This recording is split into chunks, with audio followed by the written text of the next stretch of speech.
sementara arasnya berada di atas air. Ini menjelaskan bahwa kita baru bisa memasangkan ridho kepada takdir. Biasanya takdir yang tidak kita terima, takdir yang tidak kita sukai bukan musibah. Takdir kan dua, takdir baik, takdir buruk dan baik itu kan sisi pandang kita saja. Belum akan bisa kita mencapai atau sampai kepada tingkat ridho kepada takdir.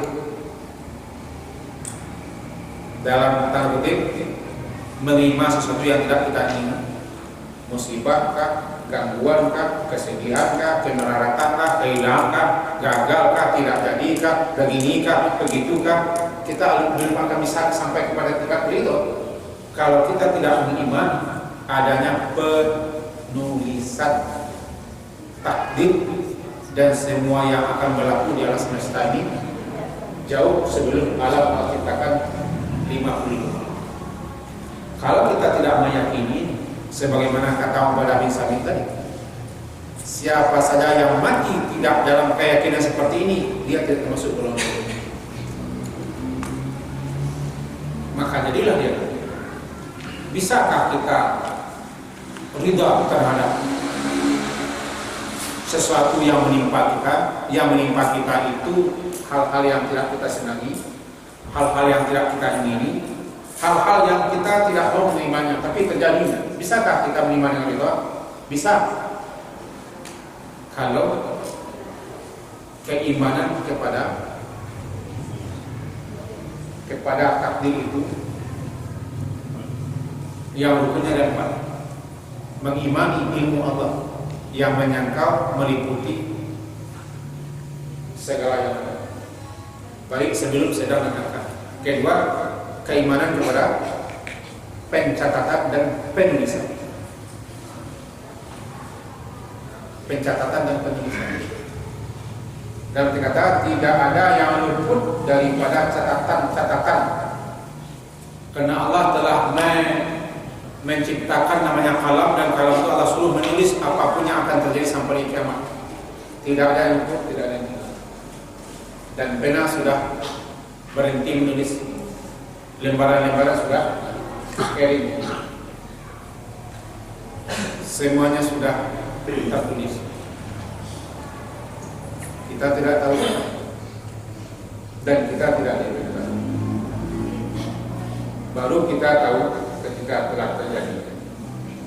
Berarti apa yang telah terjadi itu cocok dan sesuai, tidak meleset dengan yang tertulis dalam sana. Kita tahunya setelah terjadi. Ketika itulah kita pasang ridho. Kita ridho karena yang terjadi ini tidak meleset dari atas, dan yang terjadi ini baik untuk kita. Dengan satu keyakinan Allah tidak akan menzalimi siapa. Cuma terjadi yang jelek, yang buruk, bisa jadi. Yang jelek, yang buruk, yang tidak kita ingin, yang tidak kita senangi, ya menguji iman kita, melatih kesabaran kita untuk menaikkan tingkat dan derajat kita, atau untuk terciptanya kehidupan ini silih berganti-ganti, memberi kesempatan pada orang yang berat. Kalau tidak pernah bocor-bocor ban kita, tentu tidak bersekit lah orang tukang tambal, misalnya begitu. Kalau tidak sakit-sakit gigi kita, kapan untuk dokter spesialis gigi mendapat fulus saat perjalanan kita. Dan itu ayat ikhtilaful lail wan nahar, ayat. Wa min ayati khalqus samawati wal ardh wa ikhtilafu alsinatikum wal wanikum, itu kan tanda-tanda itu. Jadi kajiannya tadi apa? Kan tetap kaji kita tadi adalah bagaimana kita bisa ridho terhadap sesuatu yang terjadi yang tidak kita senangi. Kembali kita kepada yang lama. Musibah. Apa itu musibah? Musibah adalah sesuatu peristiwa yang kita alami dan kita tidak ingin itu terjadi. Kita tidak suka itu terjadi. Terjadi dia menimpa kita, namanya musibah. matanya ngilu-ngilu, pening, atau di nyamuk, atau mata masuk debu, kelilipan, lelah, letih, lesu, itu musibah. Jadi yang musibah itu adalah segala sesuatu yang menimpa kita tidak ingin itu terjadi, namanya musibah. Dan segala sesuatu yang menimpa kita itu walaupun sedikit sudah sesuai dengan apa yang Allah perintahkan menulis kepada Allah, tidak bisa. Dan kita tidak diberitahu apa yang akan terjadi, apa yang akan menimpa. Ilmu kita tidak sampai ke itu. Wa mata dari nafsun, mada taksimu gada. Luqman ayat terakhir ayat 34. Seseorang tidak tahu apa yang akan diusahakannya besok. Nabi Muhammad juga tidak tahu.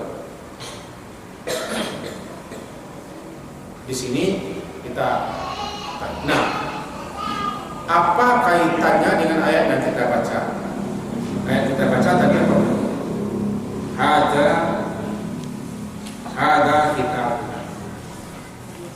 Ada kitabuna, inilah kitabuna, kitab catatan kami. Ada kitabuna, inilah kitab catatan kami, yang menuturkan kepada kamu secara benar bil haq, yakni min ghairi ziyadatin wala nuksan, tanpa ditambah, tanpa dikurangi. Apa maksud kitab di sini? Kan? Begini. Inilah kitab catatan kami yang menuturkan kepada kamu dengan benar.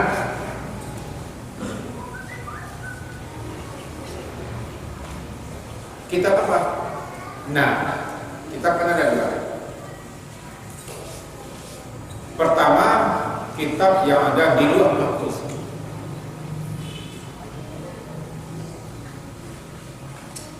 Kitab yang ada di Lauh Mahfuz disebut dengan Kitabul Mubin.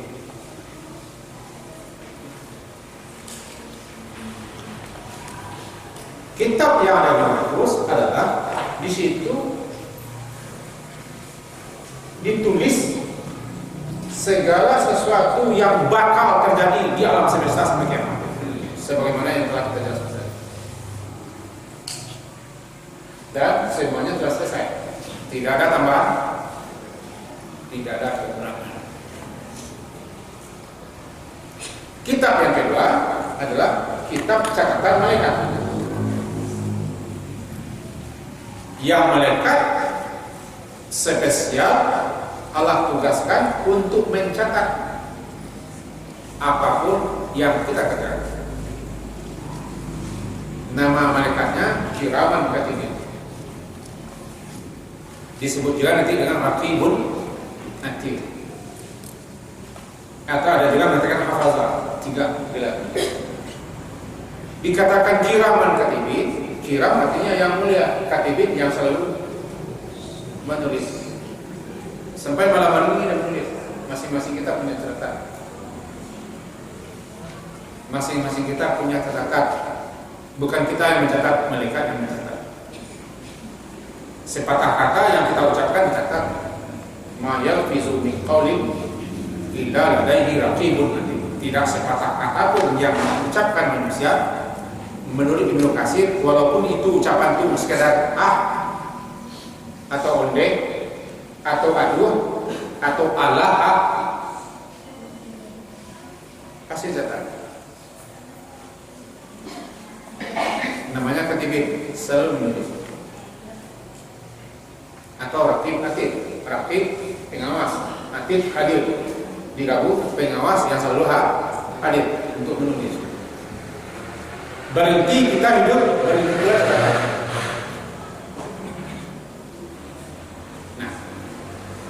Ini Saya agak ragu menjelaskan, tapi saya coba menjelaskannya karena ini persoalan gaib. Ketika seseorang meninggal dunia atau mati, kitab catatan itu kan sudah habis pula penulisan.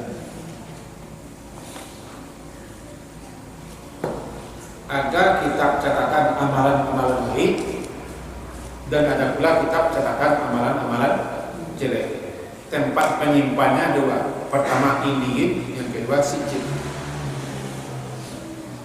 Menurut para ulama tafsir, Indiin adalah tempat di mana disimpan kitab catatan amal baik manusia. Seakan-akan ini adalah suatu pembukuan besar, kumpulan di mana di situ disimpan kitab catatan baik manusia. Wa ma adraka ma illiyun, kitabun marqum. Yang kedua Sijil. Sijil adalah tempat di mana di situ dihimpun kitab catatan jelek manusia. Kedua-duanya telah kita isi. Kita yang mengisi, malaikat mencatatkan.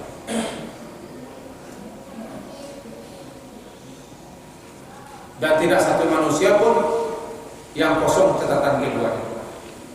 Kalau tidak satu manusia pun termasuk kita.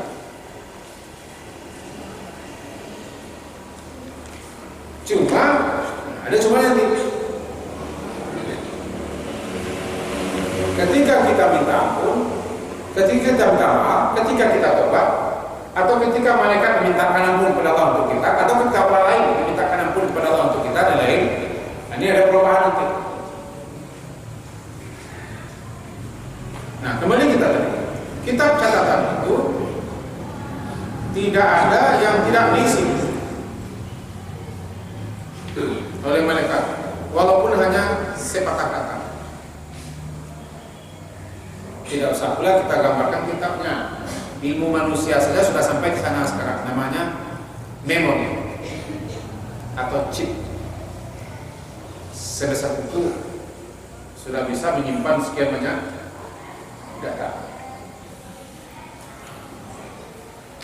Tidak usah pula kita bikin kitab catatan malaikat itu bentuknya bentuk buku, tebalnya sekian, bisa. Sebab manusia saja sudah bisa membuat memori yang sangat kecil sekarang, sebesar buku kelingking. Tentu yang akan lebih hebat lagi daripada itu simpanannya. Memori kita di mana tersimpannya? Memori kita disimpan di ujung ekor, sesuai dengan hadis. Memori kita tersimpan di ujung ekor. Ujung ekor yang paling bawah, tulang ekor kita 4 ruas. Tulang ekor kita 4 ruas. Ruas yang paling bawah itu runcing menghadap ke bumi. Orang Minang mengatakan ujung bumi. Orang Minang mengatakan ujung bumi karena memang runcing menghadap ke bawah. Kalau kita jatuh, itu yang dulu ke bawah itu tidak tanggung-tanggung ngilu. Kalau tidak diurut-urut sampai dewasa, orang bisa buku.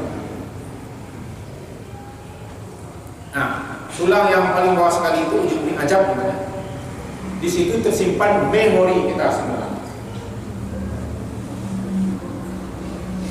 Memori kita. Tapi catatan mereka bukan itu. Memori kita ada di situ. Dan tulang itu bibit kita. Dari tulang itu nanti jasad kita akan dibentuk baru lagi di hari kiamat. Hadis sahih.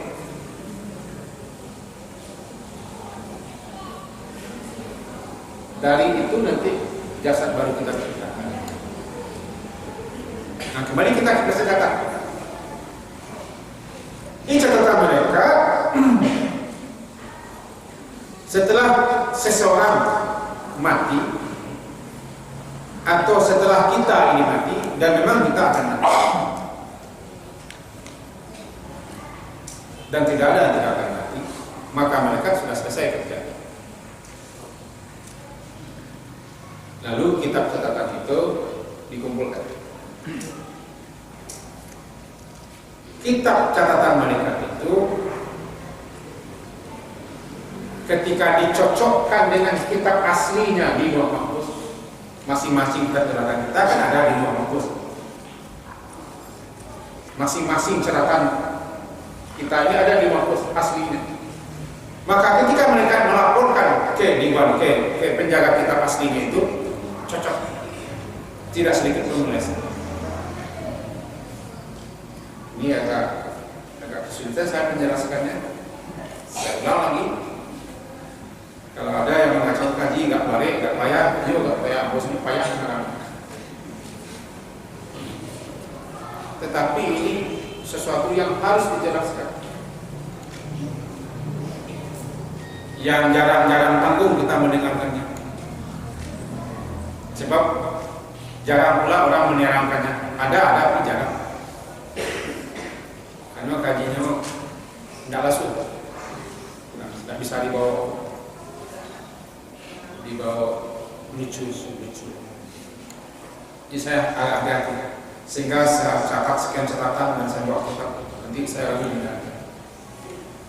Tadi dikatakan bahwa 50.000 tahun sebelum alam semesta Allah ciptakan, semua peristiwa dan kejadian telah ditulis dalam satu kitab yang sebenarnya Kitabim Mubin di Lauh Mahfuz disimpan. Maka tidak ada yang terjadi di alam semesta ini sekecil apapun, kapan dan dimanapun, dalam keadaan apapun yang menyimpang daripada catatan ini. Barangkali ini sudah tertangkap kita.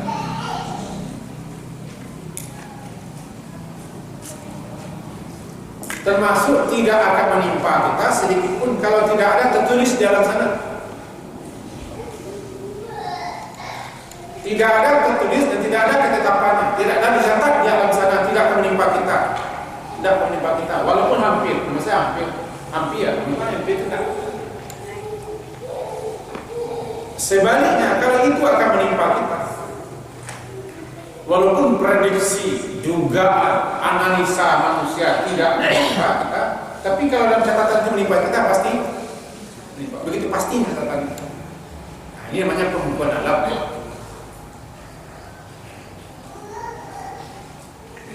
Tidak dirubah-ubah, tidak ditambah, tidak dikurangi. Dalam surat Al-Jasiyah tadi, yantiqu alaikum bil haqq, yang menuturkan kepada kamu dengan benar. Tidak ada tambah, tidak ada. Lalu masing-masing kita manusia ada pula catatannya yang ditugaskan kepada mereka untuk mencatat. Raqibun atid kiraman, yang tidak pernah berpisah daripada kita, malaikat. Berpisahnya daripada kita nanti setelah kita meninggal dunia. Wa kullu insanin alzamnahu ta'irahu fi unuqih. Berpisah dengan kita nanti setelah kita meninggal dunia, maka catatan-catatan yang telah dicatat malaikat itu diserahkan kepada malaikat petugas penjaganya di alam sana, dicocokkan dengan yang asli, tidak bisa, tidak menyimpang daripada yang aslinya. Contohnya begini, si A bersalah, dalam catatan malaikat bersalah, dalam catatan aslinya bersalah juga. Tapi dalam catatan aslinya si A ini diampuni Allah dosanya karena minta ampun. Dalam catatan malaikat belum ada kata-kata minta ampun, belum tertulis kata-kata minta ampun. Dan mereka tidak tahu bahasa si A ini akan minta ampun. Nanti jauh-jauh hari setelah itu, entah sekian tahun, tobat minta ampunnya, ditulis minta ampun, dicocokkan dengan asli, pas kira-kira gitu gambarnya. Tidak meleset. Mudah-mudahan tertangkap maksudnya.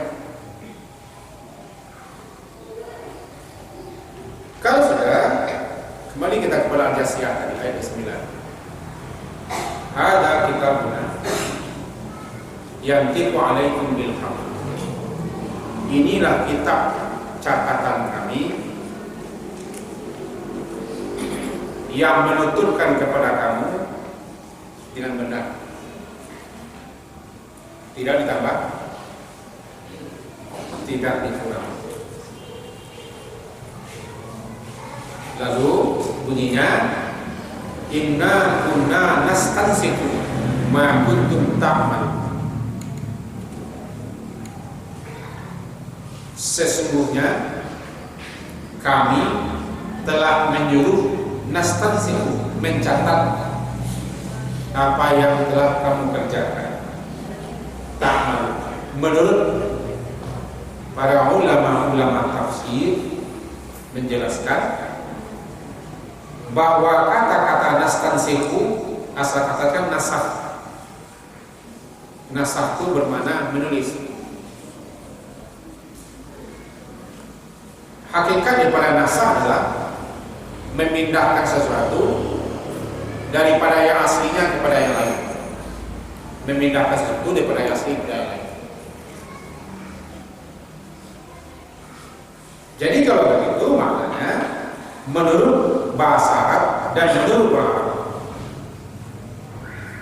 yang dikatakan nastansiku atau istinsiqah ditulis seperti apa aslinya. Berarti ayat ini menjelaskan kami telah perintahkan malaikat-malaikat kami yang telah kami tugaskan untuk menulisnya sebagaimana aslinya.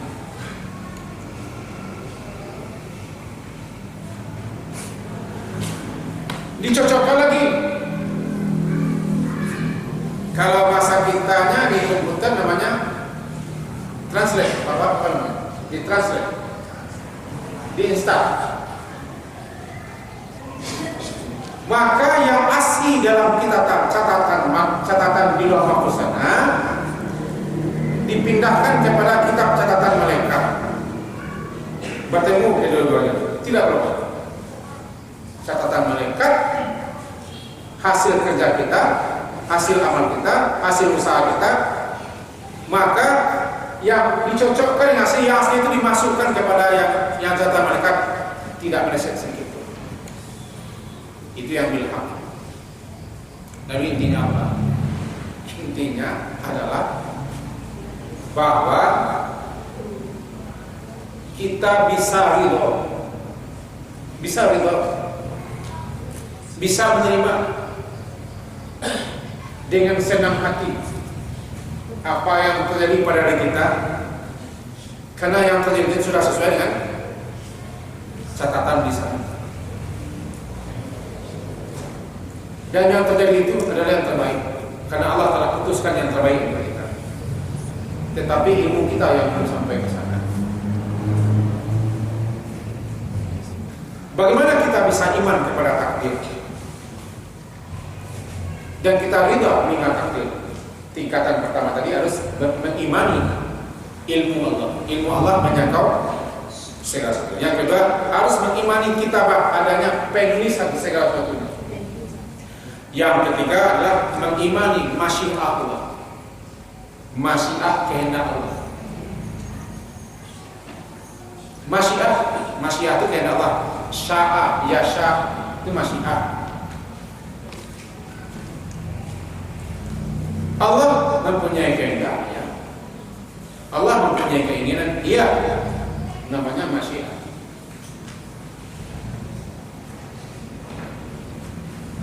Apa itu maksud masyiah? Masyiah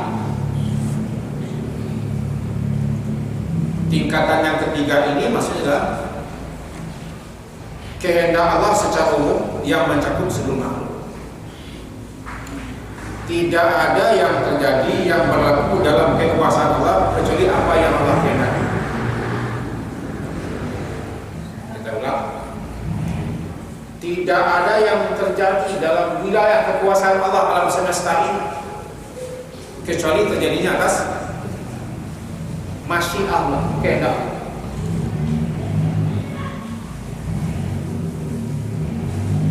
Saya ulang yang ketiga kalinya, bahwa tidak ada yang terjadi yang berlaku di dalam wilayah hukum Allah. Di mana wilayah hukum Allah? Alam semesta yang terjadi tanpa kehendak, dan tidak ada yang terjadi secara sendirinya. Ini harus kita dudukkan pemahaman ini. Kalau tidak, di sini meleset kita. Kalau sekarang orang kan sudah hampir memperkuat ilmu, seakan-akan terjadi sesuatu terjadi begitu saja tanpa setuju tidak setuju Allah terjadi. Ini masyiah. Itu makanya kita orang-orang yang mengimani Allah sebagai penentu, pemberi izin, setiap kita kali akan melakukan sesuatu kita baca insyaallah. Wala taqulanna li syai'in inni fa'ilun dzalika ghadan illa insyaallah. Membaca insyaallah terhadap apapun, karena kita tidak punya kehendak, kita hanya punya rencana. Kita tidak bisa memastikan, kita tidak bisa memutuskan, apalagi menetapkan. Itu makanya segala sesuatunya yang akan itu insya Allah. Orang yang membaca insya Allah ini terhadap apa yang akan terjadi, apa yang akan berlaku, apa yang dikerjakannya, jika tidak jadi dia sudah baca insya Allah. Oh, berarti tidak sesuai dengan kehendak. Maksud saya insya Allah dalam Al-Quran, bukan insya Allah dalam bahasa Minang. Ini maksud saya ulang. Maksud insya Allah yang saya katakan ini insya Allah Al-Quran, bukan insya Allah orang Minang. Insya Allah orang Minang banyak orang tidak percaya. Lama-lama orang tidak percaya kepada insya Allah, sehingga orang mengatakan kelimanya ya insya Allah ada hidayah, atau insya Allah nangka kan tidak percaya orang kepada masyiah Allah lagi, gara-gara kita sering memakai insya Allah sebagai tameng, pemelali, pelapeng. Jawab salahkah kita menurut ilmu tauhid? Salah ada, menyebabkan orang tidak percaya kepada insya Allah. Kembali kita lagi kepada masyiah. Jadi apa itu masyiah? Yang tadi, segala yang ada di alam semesta ini, yang terjadi, yang berlaku di alam semesta ini tidak akan terjadi begitu saja tanpa kehendak Allah. Kalau ada yang terjadi tanpa kehendak Allah, tandanya kekuasaan Allah sudah mulai berkurang.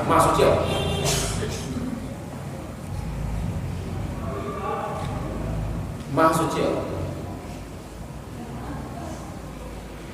kita dalam bahasa sehari-hari kadang-kadang hampir kena kita di sini. Beginilah kehendak Allah. Nah, dalam bahasa tauhid kena. Inilah yang dimaui oleh Allah. Jadi Allah punya kehendak.